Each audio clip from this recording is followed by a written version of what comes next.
It's just what I was looking for, Cyrus thought to himself. His find was a quiet and peaceful spot by a beautiful pond. Nice place to just sit and watch life in its wholeness pass by. Cyrus sat on the wooden bench that looked onto the pond.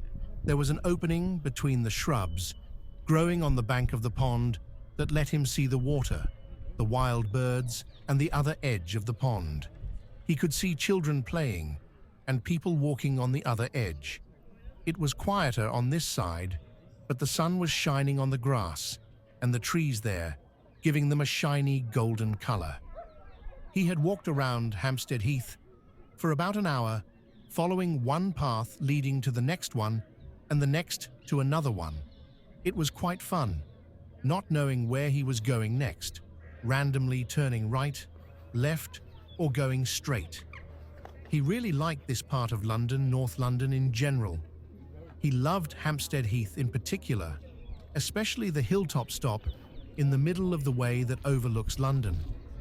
It just makes you realize how vast this city is, with millions of people from around Britain and the world, bringing their stories of success and failure, happiness and sadness, novel ideas and old traditions to this city.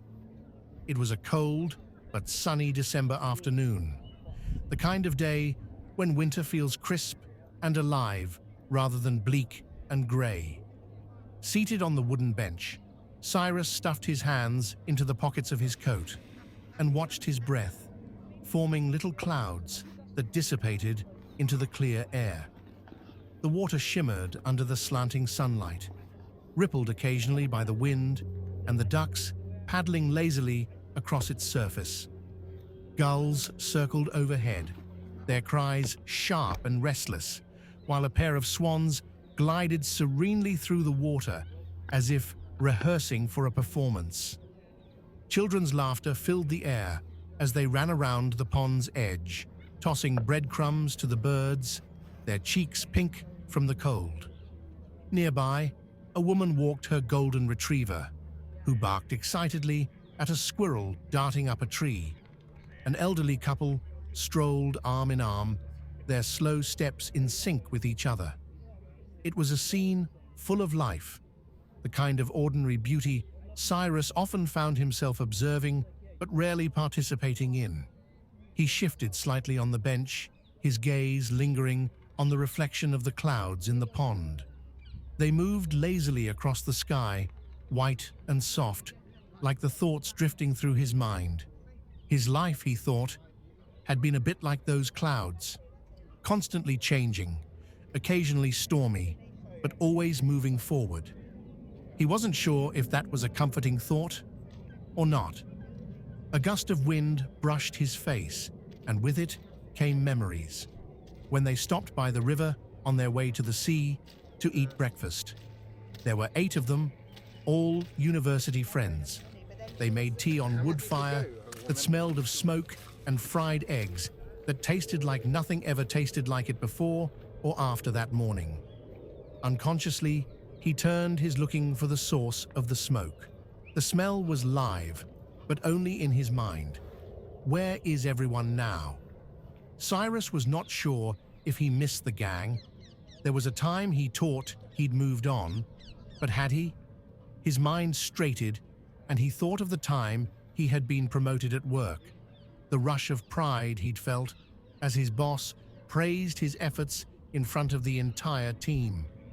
He'd gone out that evening to celebrate with friends, laughing and toasting late into the night. That had been a good day, one of those moments when he'd felt on top of the world. But news of his mother's death, thousands of kilometers away only a week later, left him helpless. But there were other memories too, the ones that tugged at him with quiet regret. He thought of the argument he'd had with his father years ago, words spoken in anger that had left scars. Neither of them had quite managed to heal. And then there was Sarah. He could still picture her smile, the way her eyes lit up when she laughed. They had parted ways, not out of any dramatic betrayal, but because life had simply pulled them in different directions. She had received a job offer in Sweden, and he was too proud to go with her. They simply decided to end it there. Yet he often found himself wondering what might have been if they'd tried harder to stay together. "Are you alone?" A voice interrupted his thoughts. Cyrus looked up to see a boy, about 10 years old, standing beside the bench. The boy's cheeks were flushed from the cold, and his dark hair stuck out from beneath a knit hat. "You don't mind me sitting here, do you?" the boy asked, and sat down without waiting for his reply. "No, go ahead," Cyrus said, shifting slightly to make more room, even though the boy was already seated on the bench, swinging his legs a little as they dangled off the bench. For a moment, they both sat in silence, watching the birds. "Do you like ducks?" the boy asked suddenly. Cyrus smiled. "Sure, they're nice, peaceful. Do you?" The boy nodded. "Yeah, I think they're funny. The way they waddle on land, but look so cool in the water." Cyrus chuckled. "You've got a point. They do have a bit of a split personality, don't they?" The boy laughed, a bright, unself-conscious sound. "My name's Cyrus," he said, turning to look at the man. Cyrus blinked. "Your name is Cyrus?" The boy nodded again. "Yeah. My mom says it's a strong name. What's your name?" For a moment, Cyrus hesitated, a strange feeling stirring in his chest. "My name's Cyrus too," he said finally. The boy's eyes widened. "No way. That's so cool. I've never met another Cyrus before."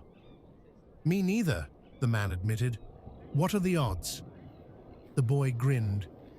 "So, Cyrus," he said, emphasizing the name, "what do you do?" Well, I do a lot of things," Cyrus said, a little thrown by the question. "But mostly, I work in an office." "An office?" The boy wrinkled his nose. "That sounds boring." Cyrus laughed. "It can be, but it has its moments." He looked at the boy. "What about you? What do you want to do when you grow up?" The boy's face lit up. "I want to be a psychologist," he said proudly. "A psychologist? That's an interesting choice. Why?" The boy shrugged but then said thoughtfully, "I think people are really interesting. Like, why they do what they do, or what makes them happy. I want to figure out how people's minds work, and how I can make them feel happy." Cyrus stared at the boy, feeling a strange mix of surprise and déjà vu. "That's a pretty big dream for someone your age. Do you think you'll stick with it?" The boy nodded earnestly. "Yeah, I like thinking about stuff like that. My mom says I'm a dreamer, and real life is different, but I think it's good to have dreams, don't you?" "I do," Cyrus said quietly. He looked out at the pond again, at the children playing and the dogs running, but his mind was spinning. There was something about this boy, something he couldn't quite put his finger on. But one big lesson I learned about dreams is regrets about dreams that disappeared and never made it to reality. "I think I regret too much," he said, looking up at the sky. The boy looked bewildered, as if he didn't know what Cyrus really meant by that. The young Cyrus looked at the sky and said, "I think I am too young to think what regret is really like." He paused for a moment and seemed to be remembering something, looked down at his muddy boots and continued. "Last week, there was an old man sitting here on this bench. He was staring into the pond. I asked him what he was looking for. He said about all the fish he never caught. I'm not sure there is any fish in this pond, and he didn't have a fishing rod." "Do you like fishing?" he asked the older Cyrus. "Hey, Cyrus," a woman's voice called from a distance before older Cyrus could answer. The boy turned, waving at a woman standing near the path. "That's my mom," he said, hopping off the bench. "I have to go." "It was nice meeting you, Cyrus." the man said, smiling. The boy grinned. "Nice meeting you too, Cyrus." He ran off toward the woman, who smiled and held out her hand for him to take, shouting, "He is a Cyrus too. I just met an older Cyrus." The woman looked up and smiled at Cyrus. For a moment, Cyrus watched them walk away, a faint smile on his lips. Then, as the woman turned slightly, the smile froze. There was something achingly familiar about her face, the way her hair fell across her shoulders, the curve of her smile. His chest tightened, and a memory surfaced unbidden. His mother, young and vibrant, her laughter ringing through a summer's afternoon. He shook his head, trying to dismiss the thought. It wasn't possible. The boy couldn't have been him. The woman couldn't have been his mother.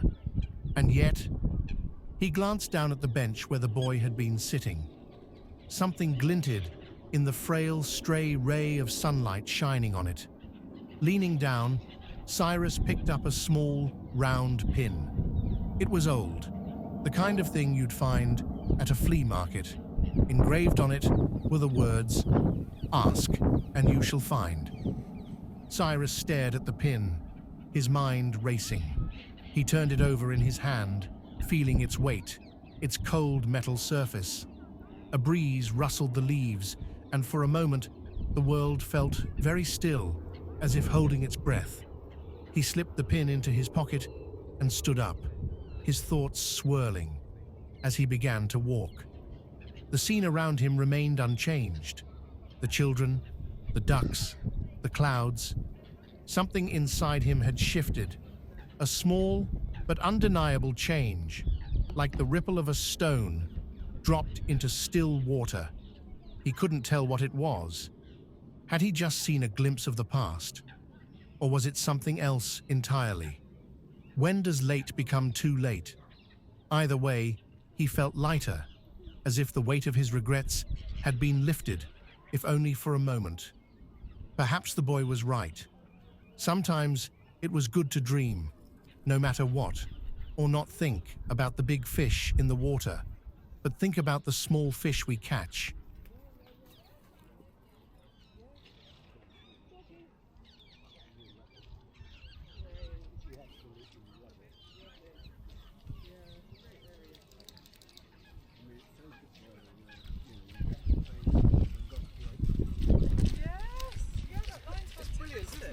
Now you go away on holiday.